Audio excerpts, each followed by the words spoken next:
Dáš dáme intro. Dobre. Ahojte. Čavte. Ja to bolo ako divne. Ako skomolne. Ahojte. To mám ešte raz? Nie. Dobre.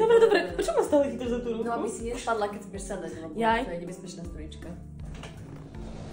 Počkaj, ja som počkaj. Vydrž. Som chcela nahrať teba. Nie, ty si ma nahrala úplne zblízka. Nenahrala som ťa úplne zblízka, neboj sa. Dobre, poďme k pointe tohto. Dobre, čo vám dnes ukážeme? Počkaj, ja som si nenachystala, ale svoje ukážky. Nevadí, Sakra. nevadí. Dobre, takže čo je toto? Počkaj, dobre, už som sa usadila. No, čo je to? No. No predsa čítanka, ktorú sme robili so iTechom, s vydavateľstvom. Čiže sme autorky, ilustrátorka a komiksová Autorka, spisovateľka. Áno, o školskej pomôcky pre deti, teda konkrétne pre štvrtákov. Môžeš. Dobre. Môžem tu ja listovať, ak sa mi to bude lepšie. Áno, môžeš. Dobre, toto je prvá časť. Áno, takže boli dve časti. To bolo znelo, nie, toto nie je prvá časť.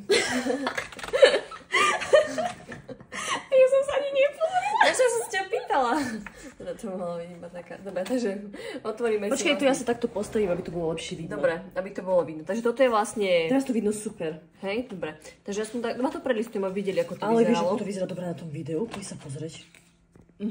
Dívaj. Pekne to vyzerá. Aj to je čitateľné. Takže takto v podstate to vyzeralo.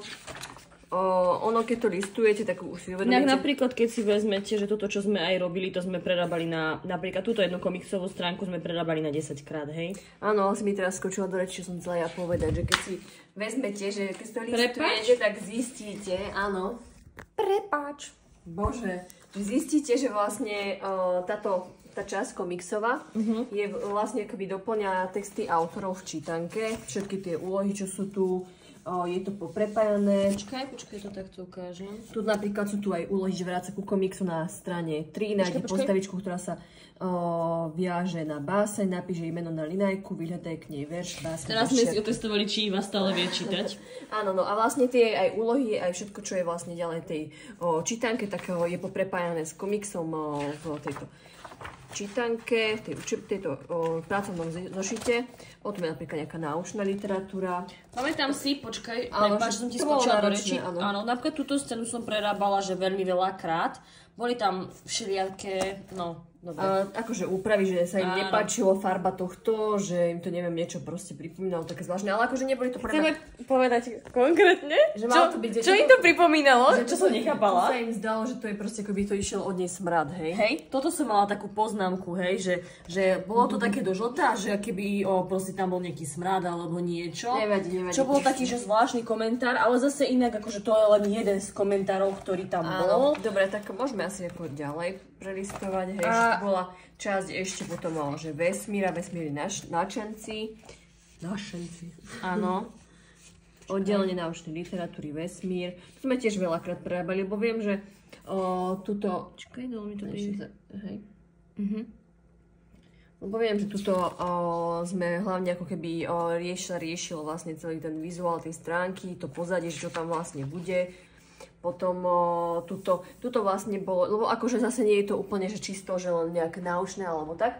Ono poviem asi... Keďže sme ešte nevyriešili mikrofóny, preto sme tak trošku bližšie a nedívaj sa si radšej do kamery, lebo potom nebudeš nadávať, že som ťa zobrala strašne blízka. No, dobre, ale pointa vlastne tohto komiksu, teda že o čom to je, tak tuto vidíte 5 pátračov. Vybrali sme tu 5 postav po dohode vlastne so všetkými redaktormi, šéf-redaktormi a tak, že musí tam byť dievča, chlapec, niekto starší, inej pleti postava. A proste, aby to bola taká trošku taká kombinácia, že nech sa aj to dieťa nájde proste vo ktorej z tých postav. To je náš záporák. Áno, a to je záporák. Dobre, a teraz akože pointa tohto celého je vlastne Prečo to, že... Prečo No, hovor. No, to je to, že vlastne na vyšný knižkou sa valí kliatba. Je to taká kliatba, že ktorá akože nejaká taká hmla, ktorá keď vás zasiahne, tak zabudnete všetko, čo ste sa doteraz naučili. Čiže to bolo akože fajn pre tých štvrtákov, že motivácia vyriešiť túto záhadu. Že keby sa nevyriešila tá záhada, tak všetko zabudnú. No, ale ako to je iba pointa toho komiksu a v podstate tam akoby idú do takého múzea vedomostí. Ja to chcem povedať. Dobre. Ale nemôžeš toto... Dobre, hovor, rýchlo. Teda nie rýchlo. A vlastne pointa tohto bola to, že neviem už čo som chcela povedať, si mi skočila do reči zase. Čo som išla povedať? Ja neviem, nepočúvala som ťa, ale... No dobre, ale... Ale hovorila si o tom, o čom bol vlastne komiks v čítanke. Aha, áno, dobre, tak povedala som vlastne, že o čom to bolo. A celkovo, Pavel Dobšinský, podľa neho máme vlastne vytvorený aj komiks Čiernovlasý princ na základe jeho menej známej poviedky Čiernovlasý princ. No, a poďme... Dobre, o tom potom. Hej, o tom potom a poďme akože asi ďalej. Len možno asi prečítať, toto bola vlastne prvá časť, to sme sa dozvedeli. Tak sme sa najprv predtým pomýlili a povedali, že druhá. Potom bola druhá časť čítanky. Tá vyzerá takto. Prečo mi to nezoostruje? Neviem. A tu sú... Nevadí, to nám tiež dúfam odpustíte, ako ešte ten nie úplne vhodný, dobrý vzduch. No. A som skoro oplula. To mal byť zvuk, nie vzduch. No, dobre, a tuto, poď, tuto iba toto nasnímaj. Tuto tiež bolo taký, trošku prvom nás to zdalo pretextované, ako som to povedala, ale oni to vlastne takto chceli, čiže ono to je akoby... Áno, bolo to trošku pretextované. Keď sú aj v spolupráci s nejakými firmami alebo vydavateľstvami, tak tiež treba sa dohodnúť na tom, že čo vlastne oni chcú a čo pre nich je, čo podľa nich je najvhodnejšie pre toho žiaka, čiže toto je pre štvrtákov a im to prišlo takto akože najvhodnejšie. Ale zase nebolo to proste zlé, hej. No, dobre, môžeme ísť asi ďalej. Tak to bola, že boli tu rôzne oddelenia, ešte bajka, potom tu bolo divadlo, divadelná hra, to bolo super, sa jej páčilo. Potom tu bolo, čo ešte? Rozhlas, tam bola televízia. To si už ukazovala, či nie? Teraz nie, to je gestika, mimika.